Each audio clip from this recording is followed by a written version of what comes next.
Yeah, the goal was to get into a dialogue with the students. This is what we need as a bank. We need a dialogue with the public, and the students are in two times important for us.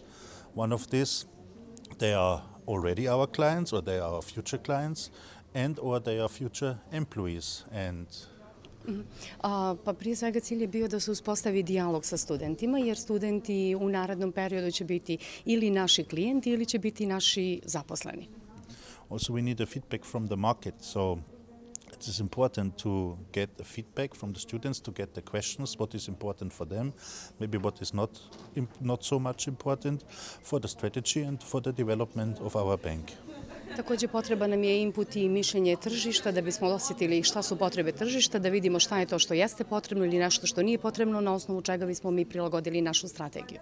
The topic was the evolution of the banking in the past, but also where we think that the banks will develop in the future. Tema je bila razvoj bankarstva, kako je izgledalo bankarstvo u prošlosti i gdje želimo da bankarstvo bude u budućnosti.